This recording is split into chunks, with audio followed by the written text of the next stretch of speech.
आपको भगवान शंकर की बड़ी ही अद्भुत कहानी सुनाने जा रही हूँ।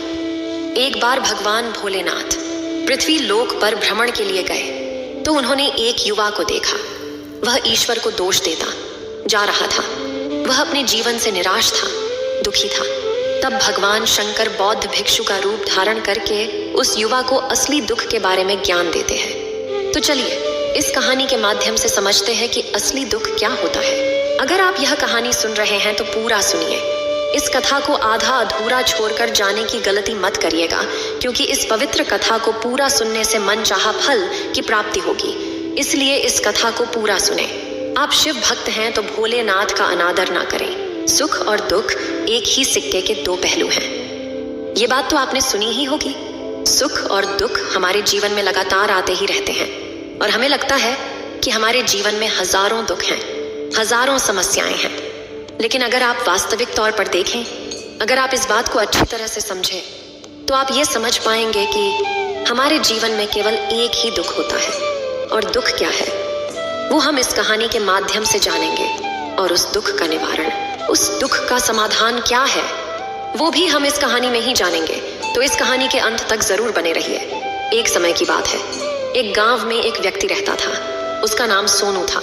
वह बड़ा आलसी था और अपने जीवन से बहुत निराश था। और उसका कारण यह था कि उसने अब तक अपने जीवन में कुछ भी हासिल नहीं किया था। वह कुछ भी नहीं करता था। उसके घर वाले भी इस बात से बहुत परेशान रहते थे। वे चाहते थे कि वे बाहर जाकर कुछ अच्छा काम करें, कोई अच्छी नौकरी कर ले, लेकिन वह उनकी एक नहीं सुनता था। उसके घर वाले दूसरों का उदाहरण देकर उसे ताने मारते थे, उसे तरह तरह की बातें कहते थे, लेकिन उसे कोई फर्क नहीं पड़ता था। जबकि उसके सारे मित्र कामयाब हो चुके थे। कोई अच्छा व्यापार कर रहा था तो कोई अच्छी नौकरी कर रहा था, जिस कारण जब भी वो लोग मिलते तो वे लोग अपनी बढ़ चढ़कर बड़ाई किया करते। लेकिन सोनू कुछ नहीं करता था, जिस कारण जब भी कोई उससे पूछता कि तुम क्या कर रहे हो, तो वह कुछ नहीं कह पाता। उसे यह कहने में बहुत शर्म महसूस होती थी कि वह कुछ नहीं करता। वो हमेशा सबसे केवल एक ही बात कहता था कि मैं कोशिश कर रहा हूँ। लेकिन उसकी कोशिशों का कोई भी फल किसी को नजर नहीं आ रहा था। देखते ही देखते अब ऐसा समय आ चुका था कि सोनू सभी से मुंह छिपाता फिरता, ताकि कोई उसे यह न पूछ ले कि तुम क्या करते हो, जिस कारण वो कभी किसी के सामने भी नहीं आता था। धीरे धीरे उसका मन दुखी होने लगा था। वह बहुत निराश रहने लगा था। उसे अब ऐसा प्रतीत होता था मानो वह इस धरती पर बोझ है, जिस कारण वो अपने आप को बहुत अकेला महसूस करता, बहुत तन्हा महसूस करता। एक दिन तो उसके मन में ये भी विचार उत्पन्न होने लगे कि मेरे हाथों में कुछ नहीं है तो मैं क्या कर सकता हूँ। अकेले बैठकर वह रोता रहा और भगवान को दोष देता रहा। एक दिन छुपता छुपाता वह घर से निकलकर कहीं जा रहा था। तभी उसने रास्ते में देखा कि एक बौद्ध भिक्षु लोगों को प्रवचन दे रहे हैं और प्रवचन में वह दुख की बातें कर रहे हैं। सोनू कुछ देर के लिए अपना मुंह छुपाकर वहीं पर खड़ा हो गया ताकि उसे कोई देख न ले, और चुपचाप वह उन भिक्षु की बातें सुन रहा था। बौद्ध भिक्षु सभी को प्रवचन में कह रहे थे कि दुख हमारा सबसे बड़ा साथी है। हमें दुख अपने जीवन के बारे में समझाता है और हमें सही जीने का तरीका बताता है। यह हमारे गुरु की तरह है, जिससे हमें सीखना चाहिए। आप चाहें तो अपने जीवन में अपने दुखों को अपना गुरु बना सकते हैं और उससे सीख सकते हैं, या फिर आप चाहें तो अपने दुखों पर बैठकर रो सकते हैं। लेकिन इससे आपको कोई लाभ नहीं मिलेगा, बल्कि आप दिन ब दिन और कमजोर होते जाएंगे, निराश होते जाएंगे। सोनू छुप छुप कर उन बौद्ध भिक्षु की ये सारी बातें सुन रहा था। जैसे ही उपदेश खत्म हुआ, वह उन बौद्ध भिक्षु के पास पहुंचा। उन्हें प्रणाम करके वह कहता है, हे महात्मा, अभी आप कुछ देर पहले दुख को गुरु बता रहे थे। आप कह रहे थे कि दुखों से हमें सीखना चाहिए, हमें उन्हें अपना गुरु बनाना चाहिए। लेकिन मैं भी तो अपने दुखों से परेशान हूँ, अपने जीवन से परेशान हूँ। मैंने अब तक जो दुख झेला है, मुझे तो कभी ऐसा प्रतीत नहीं हुआ कि मेरे दुख मुझे कुछ सिखा रहे हैं, बल्कि मुझे तो हमेशा यही लगता है कि वो मुझे पीड़ा दे रहे हैं, तकलीफ दे रहे हैं। पर दुख की पीड़ा बहुत भयंकर होती है। ऐसा लगता है अब इसके बाद हमारा जीवन समाप्त हो जाएगा, इसके बाद हमें कुछ नहीं मिलने वाला, और यहाँ तक कि हमें मृत्यु भी उसके सामने कम लगती है। जब लोग ताने मारते हैं, जब लोग यह कहते हैं कि तुम क्या कर रहे हो, तो मन को बहुत ठेस पहुंचती है। और मैं उनसे कुछ नहीं कह पाता। सोनू की ये सारी बातें सुनकर वो बौद्ध भिक्षुक सोनू से कहते हैं, बेटा तुम्हें क्या दुख है और तुम दुख के बारे में ऐसी बातें क्यों कर रहे हो? सोनू ने अपने ऊपर बीती हुई सारी बातें उन बौद्ध भिक्षु को बता दी और कहने लगा, हे महात्मा, क्या आपके पास मेरे दुख का कोई समाधान है? सोनू की यह बात सुनकर वो बौद्ध भिक्षु मुस्कुराने लगे और सोनू से कहते हैं, बेटा जब तुम्हारे जीवन में कोई असली दुख आए तब तुम मेरे पास आना, मैं इसका समाधान तुम्हें अवश्य बताऊंगा।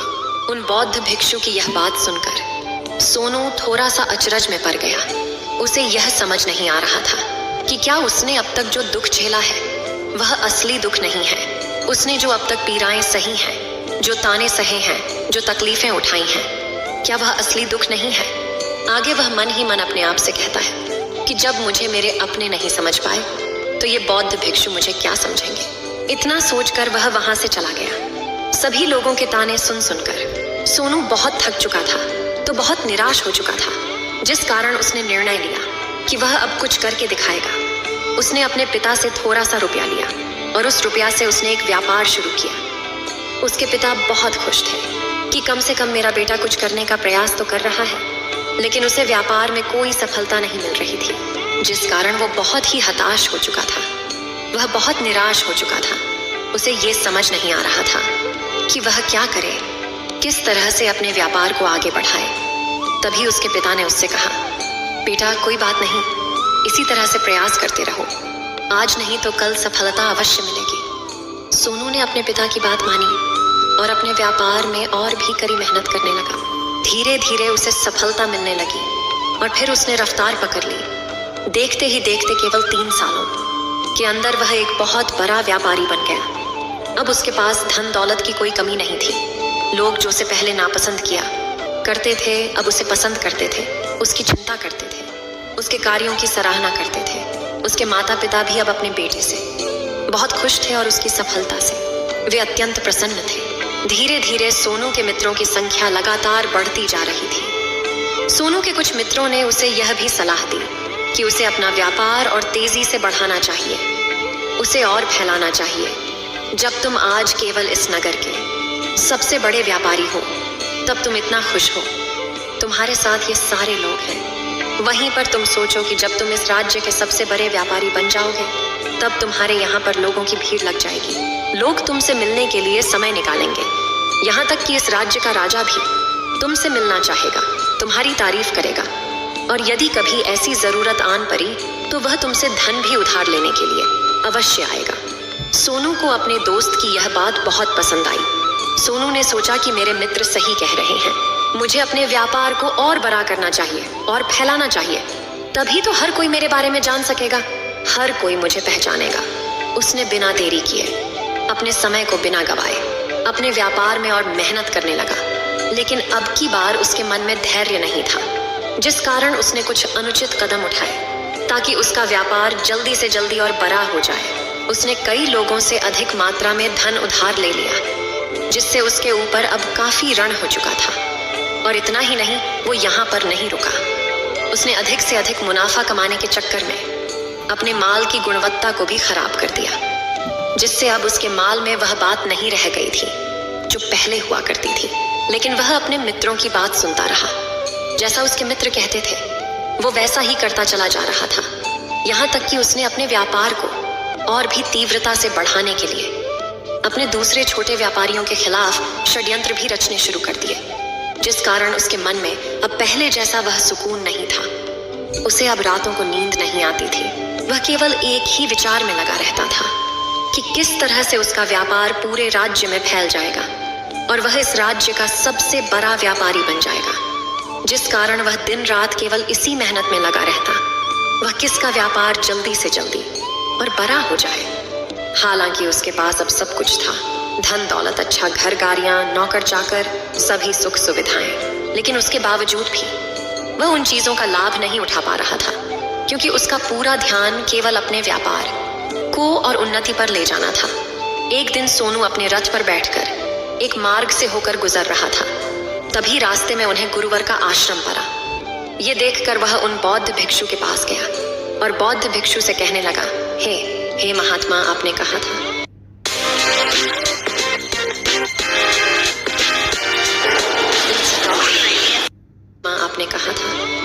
जब मेरे जीवन में कोई असली दुख आए तब मैं आपके पास आऊं। इस कारण मैं यहाँ पर आया हूँ। आज मैं बहुत दुखी हूँ। मैं रातों को सो नहीं पाता। मेरे पास सब कुछ होते हुए भी मैं उनका लुत्फ नहीं उठा पाता। उसने अपनी सारी बातें एक एक करके उन बौद्ध भिक्षु को बता दी। तभी वह बौद्ध भिक्षु सोनू से कहते हैं, बेटा, जब तुम पहली बार आए थे तब भी तुम बहुत दुखी थे, लेकिन तब तुमने अपने दुख से क्या सीखा था?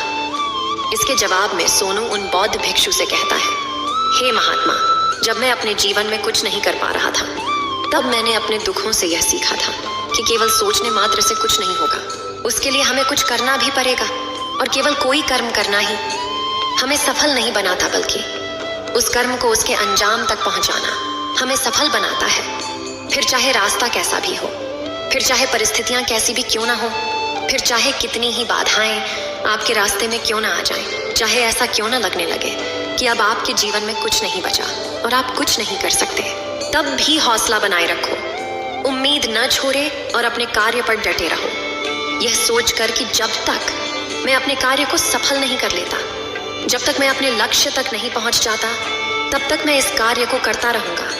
मैं इस कार्य में अवश्य सफल होकर ही रहूंगा। जबकि बाकी लोग केवल सफल लोगों को महत्व देते हैं, उनके कर्मों को नहीं। सोनू की ये सारी बातें सुनकर वह बौद्ध भिक्षु मुस्कुराने लगे और इस सोनू से कहते हैं, बेटा, जब तुम्हारे जीवन में असली दुख आए तब तुम मेरे पास आना। मैं तुम्हारी समस्या का समाधान अवश्य करूंगा। इतना कहकर वह बौद्ध भिक्षु वहां से उठकर चले गए। सोनू एक बार फिर से उनकी ये बातें सुनकर आश्चर्यचकित रह गया। उसे अब यह समझ नहीं आ रहा था कि क्या उसने जो दुख देखा है, उससे जो तकलीफें अब तक सही हैं, क्या वह असली दुख नहीं है? उसके मन में अब एक सवाल उत्पन्न होने लगा कि असली दुख क्या है और इसकी पहचान क्या है, और मुझे कैसे पता चलेगा कि इस समय में असली दुख मैं हूं। लेकिन उसने कुछ नहीं कहा। वह यह सब सोच ही रहा था कि तभी वह बौद्ध भिक्षु सोनू के पास एक बड़ा सा घड़ा लेकर पहुंच जाते हैं। उस घड़े के अंदर सोने के सिक्के थे। उस घड़े को देते हुए वह बौद्ध भिक्षु सोनू से कहते हैं, बेटा, तुम इसे उस पैर के नीचे दबा दो, क्योंकि ये मेरे किसी काम का नहीं है। जब मुझे इसकी जरूरत पड़ेगी तब मैं वहां से खोद कर इसे निकालूंगा, लेकिन अभी के लिए इसे वहां पर मिट्टी के नीचे दबा दो। सोनू ने उस बौद्ध भिक्षु की बात मान ली और वो घड़ा उस पैर के नीचे जाकर मिट्टी में दबा दिया। इतना करके वह गुरुवर को प्रणाम करता है और वहां से वापस अपने घर की ओर लौट जाता है। धीरे धीरे समय बीतता गया। समय के साथ साथ सोनू व्यापार में और भी ज्यादा उन्नति कर चुका था, लेकिन माल की गुणवत्ता अच्छी न होने के कारण अब उसके व्यापार में घाटा होने लगा। और धीरे धीरे ऐसा समय आया कि उसका व्यापार पूरी तरह से चौपट हो गया। अब उसके पास कुछ नहीं बचा था, बल्कि उसने जो कर्जे लिए थे वो कर्जे भी अब उसे चुकाने थे। लेकिन वह तो यह सोचकर निश्चिंत था कि उसने जो कुछ भी कर्जे लिए हैं वो कर्जे उसने अपने मित्रों से लिए हैं, जिस कारण वह उन्हें लौटाने में थोड़ी देर अवश्य कर सकता है।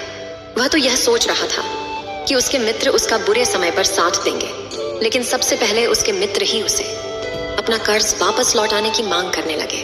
तब सोनू को एहसास हुआ कि कोई भी अपना नहीं है। उसने अपने मित्रों से उस कर्ज को लौटाने के लिए थोड़ी सी मोहलत मांगी, लेकिन सोनू के किसी भी मित्र ने उसे कर्ज लौटाने के लिए वह मोहलत नहीं दी, बल्कि वे लोग उसे जान से मारने की धमकी देने लगे। अपने मित्रों के मुंह से यह सब सुनकर सोनू बहुत ही आश्चर्यचकित रह गया। वह जो कुछ सोच रहा था सब कुछ उल्टा पड़ गया। जिस व्यापार के चलते उसके इतने मित्र बने थे, इतने शुभ चिंतक बने थे, वे सब उससे दूर जाने लगे थे। हर कोई उससे पीछा छुड़ाना चाहता था, कोई भी उसका साथ नहीं देना चाहता था। धीरे धीरे उसकी सारी संपत्ति नीलाम हो गई। अब उसके पास कुछ नहीं बचा था। वह सड़क पर आ चुका था।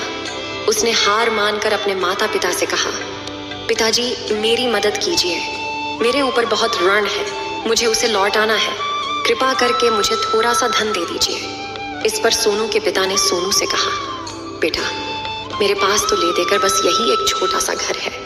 अगर ये अभी मैं तुम्हें दे दूं, यदि मैं इसे भी बेच दूं, तो मैं और तुम्हारी माँ कहाँ रहेंगे?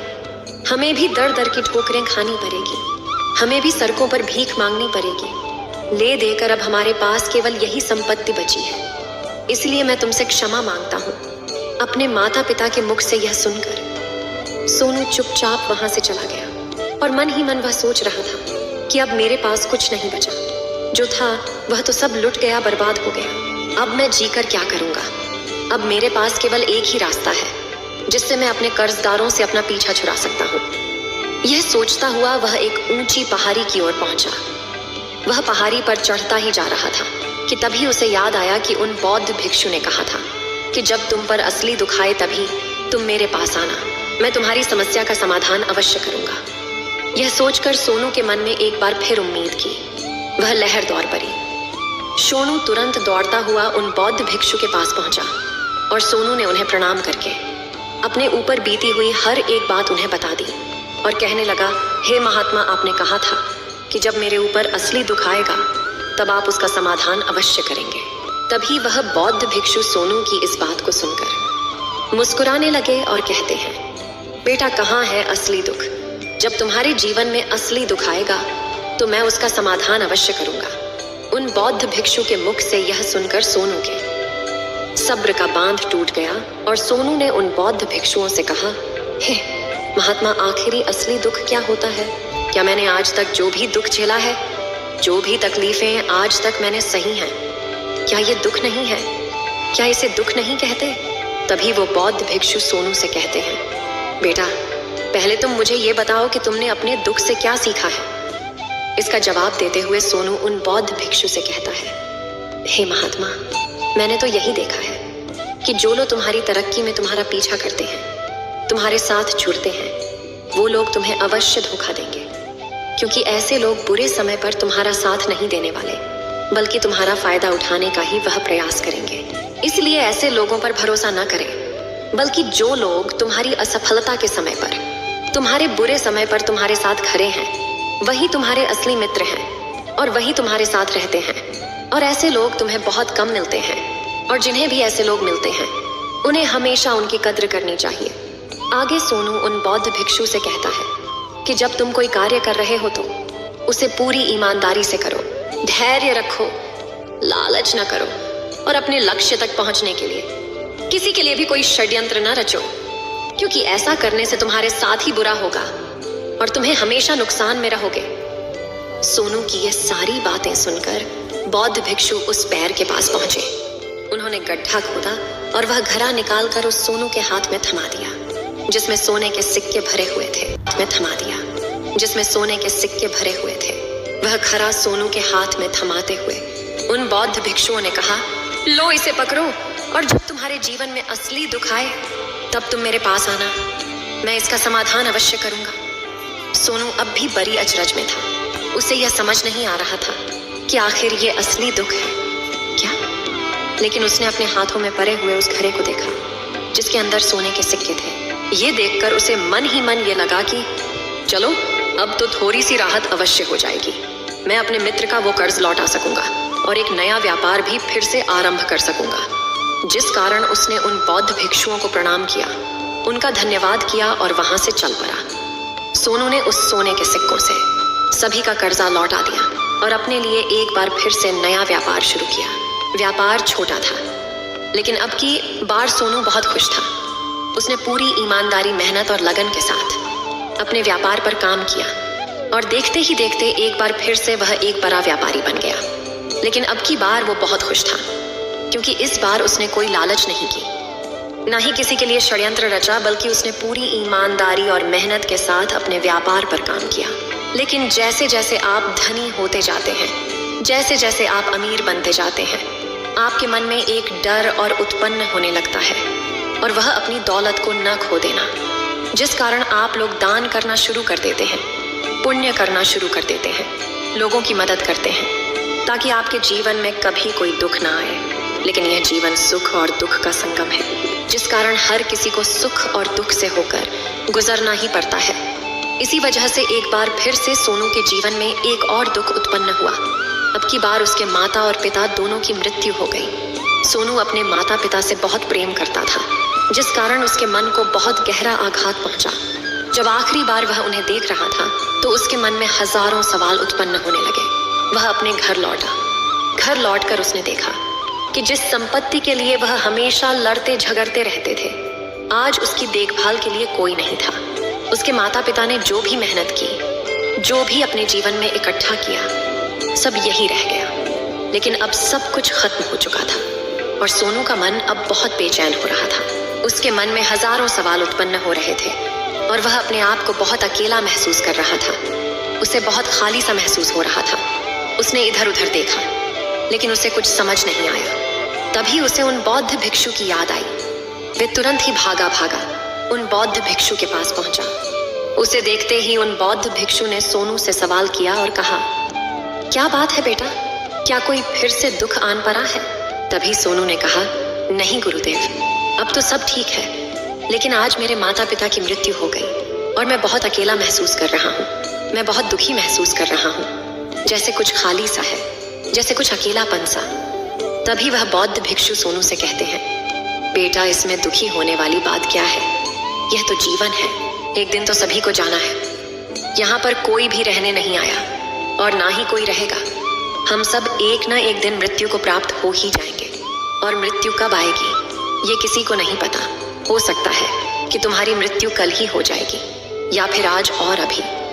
यह सुनकर सोनू आश्चर्यचकित रह गया। उसने उन बौद्ध भिक्षु से कहा, हे महाराज, आप ये क्या कह रहे हैं? मैं तो अभी जवान हूँ और मुझे तो अभी अपनी पूरी उम्र जीना है। मैं तो जीना चाहता हूँ, कुछ करना चाहता हूँ, और आप कह रहे हैं कि मैं कभी भी मृत्यु को प्राप्त हो सकता हूँ। इस पर वो बौद्ध भिक्षु सोनू से कहते हैं, बंदे, इस भ्रम में मत रहना कि मृत्यु केवल बूढ़े को आती है। बूढ़ों के सामने तो उनके जवान बच्चे तक मर जाते हैं। मृत्यु कभी किसी की उम्र देखकर नहीं आती और ना ही किसी को बताकर आती है। उन बौद्ध भिक्षु के मुख से ये सारी बातें सुनकर सोनू और भी ज्यादा बेचैन हो गया और वो चुपचाप वहां से चला गया। उसके मन का वो खालीपन अब भी वैसे ही था। वह भी अपने आप को बहुत अकेला महसूस कर रहा था। उसके बाद से उसका मन अपने व्यापार में भी नहीं लगता। जब भी वह कोई कार्य करता तो उसके मन में ढेर सारे प्रश्न उठने लगते हैं। वो क्या कर रहा है, क्यों कर रहा है, और उसने इस कार्य को क्यों किया? उसके मन में अब एक और प्रश्न उत्पन्न होने लगा था, क्या हम यहाँ पर केवल इसीलिए आते हैं कि इस जीवन को भोगे और एक दिन मृत्यु को प्राप्त हो जाए? वह यह समझ नहीं पा रहा था कि जीवन का असली मतलब क्या है। उसने कई विद्वानों से पूछा, अपनी तरफ से जो मुमकिन हो सकता था खोजबीन की, लेकिन उसे कोई भी जवाब नहीं मिल पा रहा था। और जब उसे कोई जवाब नहीं मिला तो उसका दुख और भी बढ़ गया, जिस कारण उसके मन की बेचैनी और भी बढ़ चुकी थी और उसे यह समझ नहीं आ रहा था कि वह क्या करे, कहाँ जाए, किससे पूछे। तभी उसे फिर से उन बौद्ध भिक्षु की याद आई। वे एक बार फिर से उन बौद्ध भिक्षु के पास पहुंचा और उसने अपने मन की सारी बातें उन गुरुवर को बता दी। तभी वो बौद्ध भिक्षु मुस्कुराने लगे और सोनू से कहते हैं, बेटा, आज पहली बार तुम्हारे जीवन में असली दुख उत्पन्न हुआ है। वास्तव में तो यही है जिसे हम दुख कह सकते हैं, जो दुख कहलाने लायक है कि हमें पता ही नहीं हम क्या कर रहे हैं, कहाँ जा रहे, क्यों जा रहे हैं, वो कौन है, क्या है, क्यों है, हम क्या करना चाहते हैं। तभी सोनू ने कहा, हे महात्मा, मेरे इस दुख का समाधान कीजिए, मुझे इस दुख का निवारण दीजिए।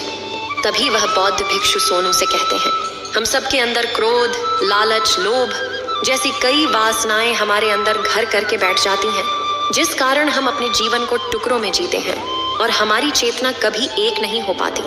हम कभी एक जगह सोच नहीं पाते, समझ नहीं पाते और हमारी ऊर्जा शक्ति भी पूरी तरह से छिन्न भिन्न हो जाती है। और आजकल के इस दौर में हमारे पास तो इतना भी समय नहीं कि हम एक पल निकाल करके, एक पल के लिए मूर कर अपने आप को देख सकें, अपने आप को समझ सकें। वास्तविकता में हर कोई यहाँ पर अपने जीवन भर केवल दुख दुख कहकर चिल्लाता रहता है, उसका समाधान निकालने का हर मुमकिन प्रयास करता है। लेकिन जिसे हम दुख समझते हैं वह तो दुख है ही नहीं, तो इसका समाधान आपको कहाँ से मिलेगा?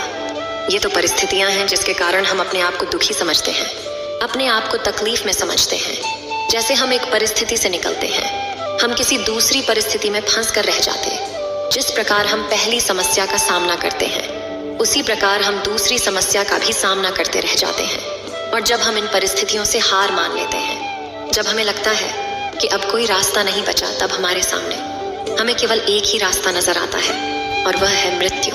लेकिन यह कोई समाधान नहीं है, ये कोई रास्ता नहीं है। इसलिए यदि आप सचमुच अपनी समस्याओं का समाधान चाहते हैं तो अपने आप को इकट्ठा करना सीखें, अपनी ऊर्जा को इस संसार में वापस कीजिए, उसे एक कर और अपने ऊपर ध्यान लगा। मृत्यु से पहले अपने आप को पहचानो, अपने आप को जानो, अपने आप को बिखरने न दो। तभी सोनू उन बौद्ध भिक्षु से कहता,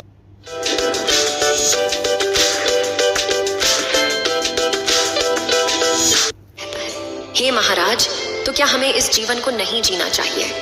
क्या हमें अपनी इच्छाओं को नहीं पूरा करना चाहिए?